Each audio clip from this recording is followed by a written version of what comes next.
Hola, hola, ¿qué tal? Muy buenas tardes. Hoy les voy a hablar sobre las obligaciones y los contratos, según el Código Civil del Ecuador. Este tema es clave en la vida cotidiana porque regula cómo las personas adquieren compromisos legales, cómo se cumplen y qué sucede cuando algo sale mal.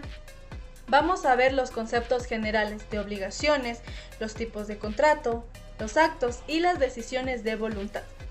Los vicios que pueden afectar los contratos, las obligaciones naturales y civiles y finalmente las obligaciones condicionales y modales. Usaremos ejemplos prácticos para entender mejor cada situación. Vamos con ¿qué son las obligaciones? Una obligación es un deber legal de una persona frente a otra. Según el artículo 1453, las obligaciones pueden nacer de cuatro formas. Primero, por convenio o contrato, cuando dos o más personas acuerdan algo. Por ejemplo, contratar a alguien para reparar una casa. 2. Por un acto voluntario, como aceptar una herencia o un legado. Por ejemplo, recibir un regalo dejado en un testamento. 3. Por hechos que causan daño a otro, como delitos o cuasi delitos. Por ejemplo, si rompo el carro de alguien, debo reparar el daño. Y 4. Por disposición de la ley. Se refiere a obligaciones especiales, como las que existen entre padres e hijos.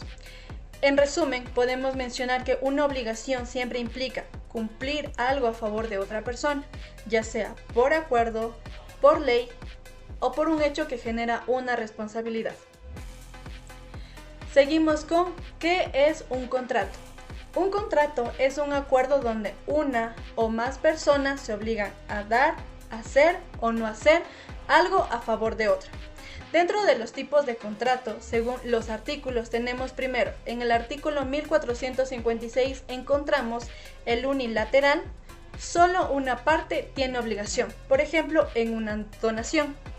Bilateral, ambas partes se obligan recíprocamente, por ejemplo, compra y venta de un bien. Tenemos el gratuito. Esto se encuentra en el artículo 1456. Encontramos que solo beneficia a una parte. Por ejemplo, regalar dinero a un amigo. Oneroso, que beneficia a ambos contratantes. Por ejemplo, alquiler de vivienda. El conmutativo lo encontramos en el artículo 1457 y se refiere a obligaciones equivalentes y predecibles. Por ejemplo, comprar un televisor por $500. En el aleatorio tenemos que es ganancia o pérdida incierta. Por ejemplo, juegos de azar o seguro. Principal y accesorio lo encontramos en el artículo 1458 y se refiere a principal, que es subsiste por sí mismo. Accesorio asegura el cumplimiento de otra obligación. Y en el artículo 1459 encontramos real, solemne y consensual. En el real requiere la entrega de la cosa. Solemne requiere formalidades legales. Y consensual se refiere a la perfección que solo está en el consentimiento. Además, según el artículo 1460, los contratos tienen elementos esenciales, naturales y accidentales.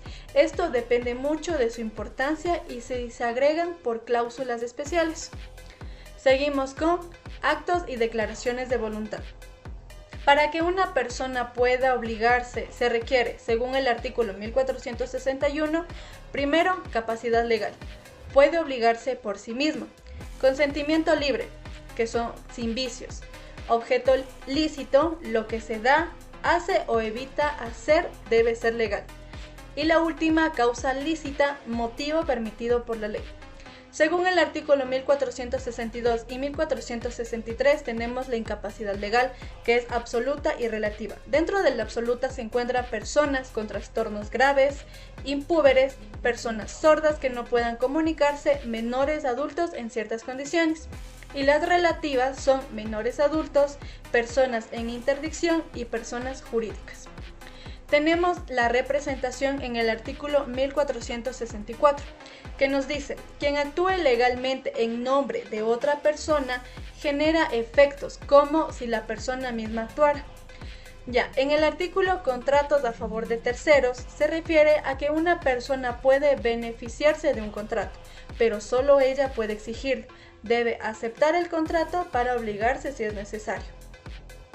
Seguimos con vicios del consentimiento. Los vicios que afectan la validez del contrato son error, fuerza y dolo. El error es la confusión sobre el tipo de contrato, la cosa o la persona contratada. Por ejemplo, comprar oro, pero en realidad es plata. Fuerza, amenaza capaz de impresionar a una persona de sano juicio. Por ejemplo, amenazar con daño grave para obligar a firmar un contrato. Y el dolo es engaño que induce a contratar. Aquí solo vicia el consentimiento si fue la causa principal. En otros casos da derecho a pedir indemnización por perjuicios. Vamos con objeto y causa del contrato. El objeto se debe dar, hacer o no hacer algo, existente o esperado, pero siempre debe ser comerciable y posible.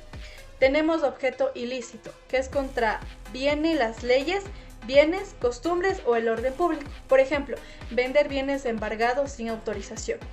Y causa es motivo que induce a contratar.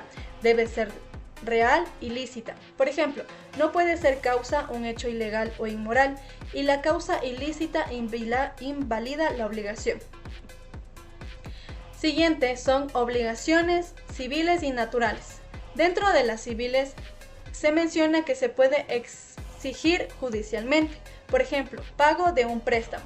Las naturales no se pueden exigir, pero si se cumplen voluntariamente no se devuelve lo pagado, por ejemplo, deudas prescritas o de menores adultos. Y las garantías, confianzas, hipotecas y cláusulas penales pueden aplicarse en ambas. Por último tenemos obligaciones condicionales y modales. Las obligaciones condicionales dependen de un acontecimiento futuro o incierto. Tenemos positiva, que se refiere a que algo ocurra, como negativa, a que algo no ocurra. Dentro de las condiciones posibles tenemos que debe ser físicamente y moralmente posible. Ya, dentro de los tipos de condición está potestativa, casual y mixta. Tenemos la suspensiva y resolutoria. Dentro de la suspensiva es el derecho que se adquiere cuando ocurre la condición, mientras que la resolutoria es el derecho que se extingue al cumplirse la condición. Dentro de las reglas de cumplimiento y fallas tenemos que son condiciones imposibles de considerar fallida o no escrita. La obligación se extingue si la cosa prometida aparece sin culpa del deudor. Y los derechos del acreedor y obligaciones del deudor se transmiten a herederos salvo excepciones testamentarias. Una conclusión respecto a esto es que el libro 4 del Código Civil nos enseña que obligaciones y contratos son la base del derecho civil, regulado cómo las personas adquieren compromisos y cómo deben cumplirse. Debemos tener siempre en cuenta la capacidad, el consentimiento, el objeto y la causa de los contratos, así como los vicios, las obligaciones naturales y las condiciones que pueden afectarlos. Conocer estas reglas nos permiten proteger nuestros derechos y cumplir correctamente los deberes legales. Gracias.